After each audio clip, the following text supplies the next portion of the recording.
2014 যেনেকৈ ভাৰত স্বাধীন হৈছিল 2026 তেনেকৈ অসম স্বাধীন হ'ব। এয়া হৈছে বিজেপিৰ অন্ধ ভক্তসকলৰ ক্যালকুলেশন আৰু অন্ধ ভক্তসকলৰ দাবী। কিয় কৈছো? বিজেপিৰ একাংশ অন্ধভক্তই যেনিবা 2014 চনতহে ভাৰতৰ স্বাধীনতা লাভ কৰা হৈছিল বুলি সেই সময়ত ঘোষণা কৰিলে।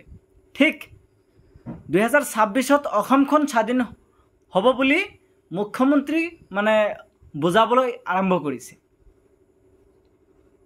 ইমান দিন কেৱল বাংলাদেশীয়ে খালে আৰু 2026ৰ আগলৈকে কোনো বাংলাদেশীক খাবলৈ দিয়া নহয়। অথচ বাংলাদেশী এজনে খেদিব নোৱাৰিলে, আকৌ নিজে কোৰ্টত যাই কিনে ক্ষমা খোজে আৰু সেই মানুহবিলাকক সংস্থাপন দিয়ে। অথচ উচ্ছেদ কৰাৰ সময়ত সেই মানুহখিনিক বাংলাদেশী বুলি কোৱা হয়।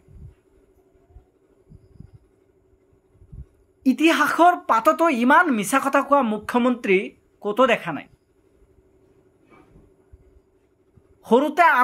সৰু থাকোতে ইমান মিছা কথা সম্ভৱতঃ কোৱা নাই। যিমানখিনি মিছা কথা এগৰাকী ৰাজ্যৰ মুখ্যমন্ত্ৰী হৈ ক'ব পাৰে। তেওঁ বৰ্তমান কেৱল হিন্দু মুছলিমৰ ৰাজনীতি আৰম্ভ কৰিছে। হিন্দু মুছলমানৰ ৰাজনীতি। না খিলঞ্জীয়া চাইছে তেওঁ, না নাগৰিক চাইছে তেওঁ। ভাৰতীয় নাগৰিক বুলি কথা নাই, মুছলমান হলে হল তাক উচ্ছেদ কৰিব। বাছি বাছি কেৱল মুছলমান পৰিয়ালসমূহক উচ্ছেদ কৰা হৈ আছে। ইতিমধ্যে আজি বাতৰিত চালো, তেখেতে বিটিআৰত গৈ কৈ আছে কি যে উচ্ছেদ কেৱল বাংলাদেশৰ পৰা যিখিনি আহিছে সেই সকলক উচ্ছেদ কৰা হৈ আছে। আপোনাৰ হিম্মত হ'বনে কোন কোন বাংলাদেশৰ পৰা আহিছে? আপুনিও ইতিহাস পঢ়িছে, ময়ো ইতিহাস পঢ়িছোঁ। আপুনি যি ইতিহাস পঢ়ি আজি মুখ্যমন্ত্ৰী পদ পাইছে, আমিও সেই একেবাৰে ইতিহাসই পঢ়িছোঁ। বাংলাদেশৰ পৰা কোন কোন আহিছে আপুনি ক'ব পাৰিবনে? আপোনাৰ হাতত কি তথ্য আছে?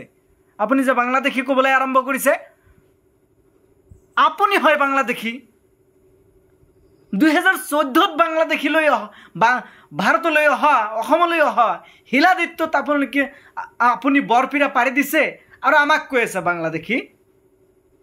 আমি অখণ্ড ভাৰতৰ নাগৰিক। আমাৰ যিসকল পূৰ্বপুৰুষ তেওঁলোকে বাংলাদেশৰ পৰা অহা নাই। নামনি অসমৰ গোৱালপাৰা, বৰপেটা এইবিলাক ক'ত আছিল? ধুবুৰী ক'ত আছিল? কাৰ লগত সংলগ্ন আছিল? আপুনি কেনেকৈ সাহস পায় বাংলাদেশী ক'বলৈ? আৰু যদি সাহস কৰিছে তেতিয়াহ'লে প্ৰুফ নকৰে কিয়? লাজ নালাগে যেতিয়া প্ৰুফ কৰিব নোৱাৰে? এগৰাকী মুখ্যমন্ত্ৰী হৈ আকৌ কৈ আছে যে কেৱল বাংলাদেশীৰ কাগজ বিচাৰিব লাগে। কাৰ পৰা কাগজ বিচাৰিব? তো আপুনি জানে তাৰমানে দাঢ়ি টুপি থাকিলে তেওঁ বাংলাদেশী, তেওঁৰ কাগজ চেক কৰিব লাগিব, আপোনাৰ কাগজ চেক কৰিব নালাগে, শিলাদিত্যৰ কাগজ চেক কৰিব নালাগে। অপদাৰ্থ মুখ্যমন্ত্ৰী কৰবাৰ। আৰে এনআৰসিতে ওলাই গল 16 লাখ বাংলাদেশী, হিন্দু বাংলাদেশী। হিন্দু মানুহৰ নাম অহা নাই। মই তেখেতলোকক বাংলাদেশী বুলি ক'ব নোখোজো, কাৰণ আপোনালোকে এনআৰসি কমপ্লিট কৰা নাই। কেনেকৈ বাংলাদেশী ক'ব? মাত্ৰ 2 লাখহে মুছলমান ওলাইছে। তো বাংলাদেশী দেখোন হিন্দুৱে বেছি।